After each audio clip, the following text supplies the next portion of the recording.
Good afternoon, everyone. The Environment and Public Works Subcommittee on Superfund, Waste Management, and Regulatory Oversight is meeting today to conduct a hearing entitled Challenges Facing Superfund and Waste Cleanup Efforts Following Natural Disasters. In the past 4 months, 3 major hurricanes brought record-setting flooding and rainfall in Texas, the Gulf region, and the Caribbean. They also threatened the dozens of contaminated Superfund sites that were located in their path. Further, in October, deadly wildfires scorched over 245,000 acres in California. These wildfires left an estimated $85 billion of economic damage in their wake.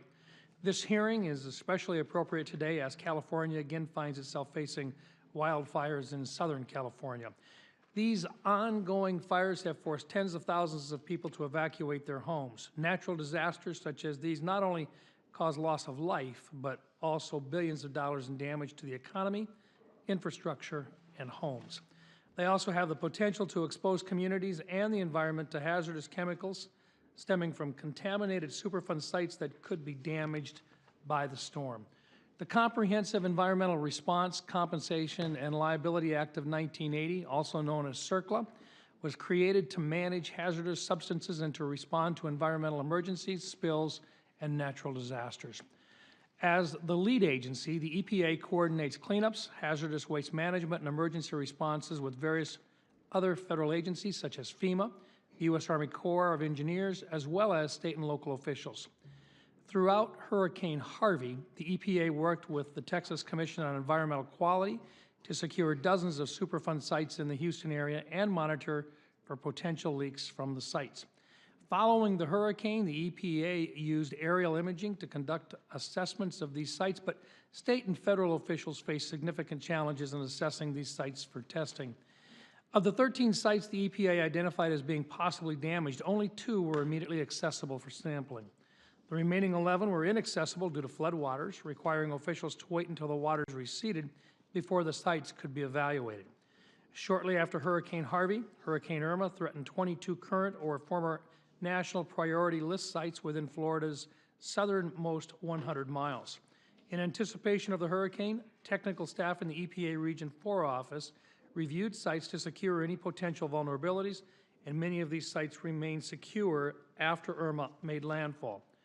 2 weeks later, as Hurricane Maria hit Puerto Rico and the Virgin Islands as a Category 4 storm, 19 Superfund sites were at risk. Of these, 5 sites in Puerto Rico were deemed especially hazardous to human health and the environment. Today, nearly 2.5 months after Hurricane Maria made landfall, the relief and remediation effort in Puerto Rico is ongoing. In addition to these deadly hurricanes, throughout the month of October, California experienced some of the deadliest wildfires in its history. These wildfires necessitated a federal cleanup effort that involved hundreds of EPA staff and weeks-long effort to remove thousands of hazardous waste products, largely consisting of household chemical products from the area. Today, this subcommittee will conduct a review of the response, remediation, and recovery challenges faced by states and public officials tasked with securing Superfund sites and managing waste debris in the aftermath of these natural disasters.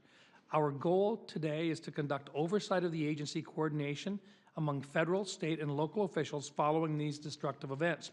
We will also hear about the preparations that were made to secure Superfund sites in advance of these natural disasters occurring, and hear suggestions on how the planning and preparation for natural disasters can be improved. In general, CERCLA provides substantial discretion to the EPA to expand requirements for disaster planning and post-disaster response. But while CERCLA does provide the EPA with flexibility in disaster planning and remedial actions, there are few statutory requirements for proactive disaster planning and response.